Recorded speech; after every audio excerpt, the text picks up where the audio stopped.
Welcome back to TRISTAN'S Spectacular Picks. It's week 7 of the 2025 NFL season, and I can confirm week 6 went much better than week 5. How's it going, everyone? It is Tristan Volks here, and we're going to do the per usual for week 7. We have 2 teams on bye week, so we have 15 games to look at, and then I'll make my Eliminator challenge pick. And then we'll see how the league is shaping up as per usual, and then we'll see the week 6 replay. So let's start this thing off, and let's look at these 15 games we have on hand.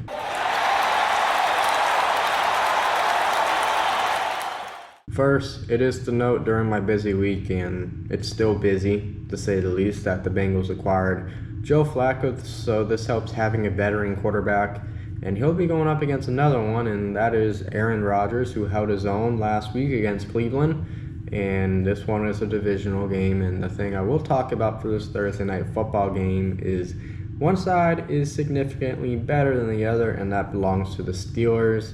The Bengals have leaked many points every single week, and I expect that to happen again, and I'm not too sure that Flacco can outscore the Steelers like he did in week 1. The Rams are trying to get back on a roll, but this travel schedule just completely hurts this team more than any other team in the NFL.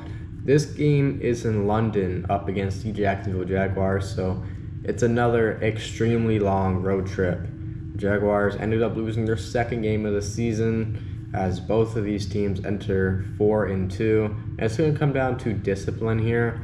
And I don't feel the Rams have that right now because we see missed field goals every single week. I don't think that this whole team trusts each other at all.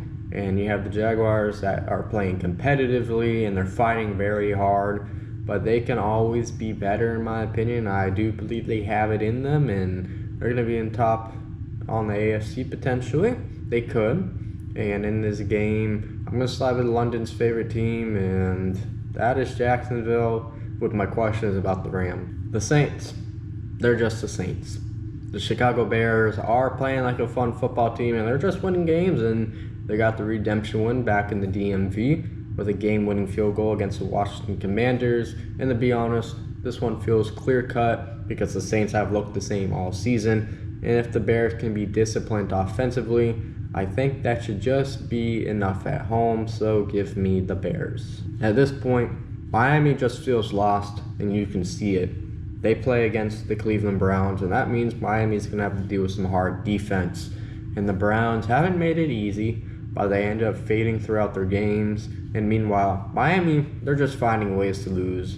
And if they keep having droughts in certain games, such as in the second half, then it's going to be a problem here. And Dylan Gabriel, he's still figuring things out by all means. And it's not going to be easy on him here either. But here is a clear opportunity to get a win. So believe it or not, I am picking the Cleveland Browns at home to get their second win of the year. And Miami will have to wait for that win. To no one's surprise, the Raiders finally get a win. And they'll go up against a divisional opponent in the Kansas City Chiefs, who had their best win of the year in my opinion. The Raiders can finally feel better, but they're going to need to be clean offensively, and I just don't see that happening. The Chiefs, I feel, they're still better on both sides of the ball in general when it comes to comparing them to the Raiders, so I will be picking the Chiefs to win this football game. The Eagles are not having fun, while the Vikings return from their 2 weeks in Europe along with a bye week after that. Philadelphia still has absolutely no identity. The Minnesota Vikings, however, are struggling to have an identity as well. And this game could be very messy, but what I will pinpoint is the amount of pressure the quarterback, whoever it is, ends up facing if you're playing for Minnesota. I just feel the Eagles need to blitz and take advantage of the weaknesses, and they can manage to outscore the Vikings. It's not going to be a matter of who's playing quarterback here, so I'm going to pick the Eagles, but this can go the other way if the Eagles get shot out of the sky. The Carolina Panthers are enjoying themselves as they've picked up another win after scoring points in big situations. Their next game season go on the road against the New York Jets, who have failed to win a game this season. And it does suck for the Jets as every opponent they play is just straight up better than them, and that's just the same thing this time around. And they will also be without Garrett Wilson, and that just makes matters worse. And I don't expect this to be an easy game at all, by all means, but Carolina should have no problem being outscored unless they can't score, so I'm going to be picking the Panthers. The Patriots are suddenly first in the AFC East, which is a surprise going into Week 6. Mike Vrabel is going up against his former team in Nashville, the Tennessee Titans. And to be honest, I'm just going to wrap this up real quick.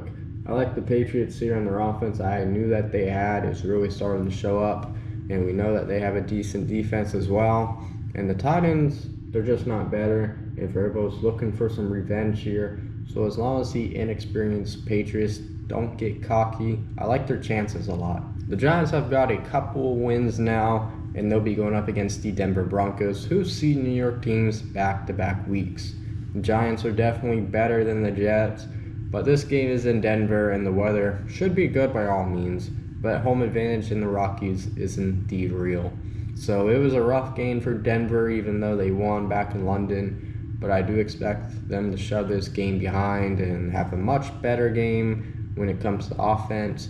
And the Giants do have their new favorite rookie pairing of Jackson Dart and Cam Skibbo, but the loud atmosphere and the Broncos defense should be ready to crash this party. It's going to be a humbling experience, and we're going to see Denver win. The Colts are back in LA, and it's where they lost their first game of the year, and now they'll play the other LA team, and that's the Chargers. The Colts continue to do their thing as they are tied for first in the NFL, and they are on top of the AFC. The Chargers had a slump, but they still hold first in the AFC West, even though they're not winning any of these games pretty, and I would not expect a pretty game again either. However, I feel the Colts have had it fairly easy all year, and the Chargers are going to be a hard team to stop this time around. Momentum is real, but the Chargers know they can't afford another loss if Denver keeps winning games, so I expect to see the best game of 2025 for the Chargers, and they end up ahead when the clock hits 0. The Packers looked more like what we saw at the start of the year, even though it was not electric. The Cardinals woke up, but they lost, and maybe they would have more wins if it wasn't for their laziness earlier in the season. And it's a little late, but the Cardinals, they can still do it. They have a running back competition going on, and that's great right now when you have James Conner out, because whoever ends up getting the most carries in this game isn't going to be having too much fun. And the Packers should just operate as normal on both sides of the ball, and if they do that, they should be able to win. The Cardinals, I just don't like their chances and their lack of fight at times, and all it takes is to fall behind again, and that just seems to be the theme here, so I'm going to be picking the Packers.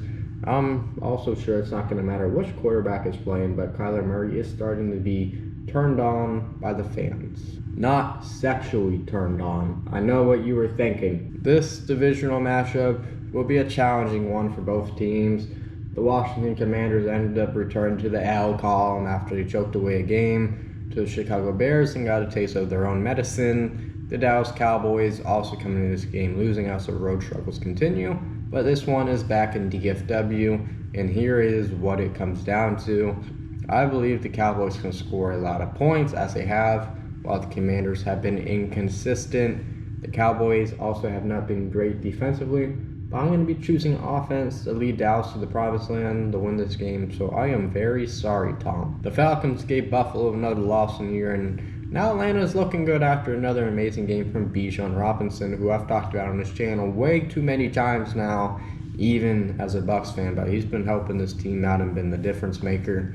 And the 49ers, they couldn't keep up with the Buccaneers last week, and now they see another opponent from that division. And as mentioned, the injuries are not ideal for the 49ers, but there are some players on the 49ers that are having amazing games and amazing seasons so far.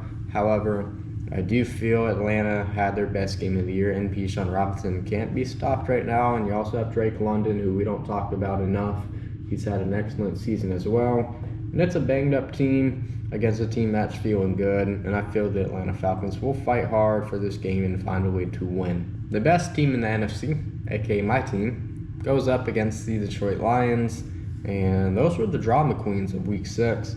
And the Buccaneers ride the momentum, and they may most likely now see Mike Evans return against the Detroit Lions, who are not feeling so hot after their loss and suspension of Brian Branch, which was unacceptable by all means and a big blow to their defense. However, I'm going to go against both of these things, and I'm going to share what favors one team to win from the other here, and it's that Detroit has had a lot of bounce back in games, and even though Branch is gone, the Buccaneers go into this game extremely hurt, and they may be missing their top 4 wide receivers if Mike Evans is not playing, and as well as the top running back in Bucky Irving, even though Rachaad White can do the job too. Baker Mayfield can try, and I believe he can, but I feel Detroit is just going to respond after their loss under lights, and they'll be under the lights again if you haven't realized. Lastly, it's the Texans and Seahawks. It's an interesting one to wrap up Week 7 as the Texans return from a bye week after a spectacular win against Baltimore. However, that doesn't really mean much to me, and the Seattle Seahawks do look very good as the connection from Sam Darnold to Jackson Smith-Njigba has been great this season. And the Texans, we know they're not healthy, and it's going to look like that all season. And I do believe the Texans are going to blitz plenty and challenge Darnold. But when you have offensive weapons who you can call elite, or maybe once were when I talk about Cooper Kupp here, they will help you out in this game. And that's what I feel it's going to come down to, and Seattle will end up winning this. For the tiebreaker, which is the amount of points scored between the Texans and Seahawks in Seattle, I have 41 points being scored, and this is a 31-10 scoreline, so it's going to be an offensive juggernaut show for the Seattle Seahawks here.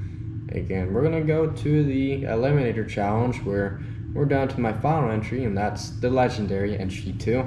The Packers have redeemed themselves with a win at home against the Cincinnati Bengals, so we're still in this thing. So for Week 7, once again, it came down to 2 teams, and I do feel more confident with my pick for this week.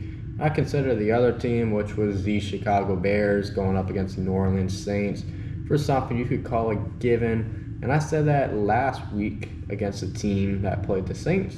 And this week, that team is the New England Patriots to get a win in Nashville against the Tennessee Titans. I would say that Patriots are the best team currently in AFC East based on the standings, and that is just like the good old days when they had Tom Brady, and there's a lot of momentum on their side right now. And Vrabel, he's entering very familiar territory, and these are his former stomping grounds. I just don't think the Titans really have anything to show for the Patriots on either side of the ball here. So, as mentioned before, as long as the Patriots don't get cocky in this game, they should see their young offense have another great showing, and the defense should hold up well. Now let's take a look at how the league did for Week 6. And I can tell you it was much better compared to Week 5. And for Week 6, it was a 3-way tie for the first position. But ultimately, Zach ends up getting his first win of the year. And he ended up only beating head guy and Max for the tiebreaker by 2 and 3 points respectively. And that means I got those 3 people trying to chase me down right now, because I finished right behind them with Lucas and Griffin, and then behind me we had Joshua and Michael. So we're all packed up, and that is a positive sign. And then we look at the league standings. I still hold the lead, but Zach is 3 games back, and then Max is right behind him. And then for the top 5, I believe we have Joshua and then somebody else. I'm not looking at it right now. And we do have a sporadic group of people outside the top 5, honestly. And then how we did for all of these games. So we went 100% on 6 of the games, which is pretty good. It's not our best, but it's up there. So Arizona at Indianapolis, you have Cleveland at Pittsburgh, the Rams at Baltimore, the Chargers at Miami could have all got us. Then you have the Patriots and Saints, and then you have the Bengals and the Packers. And then when it came to 0% accuracy, you have Dallas at Carolina. I would say Dallas probably should have had that. Detroit at Kansas City. Not a very good game for Detroit there. And then Buffalo at Atlanta.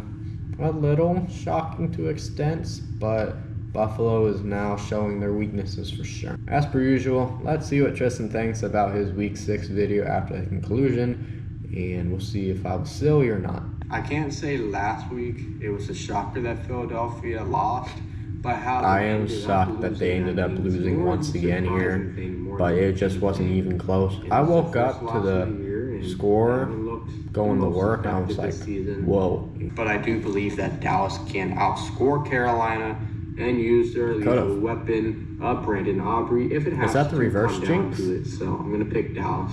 And they'll be going up against Mr. Hot Potato, as in Geno Smith. The Lions are continuing to look strong all over the field on both sides of the ball coming into Sunday Night Football. The Chiefs will be the underdogs here.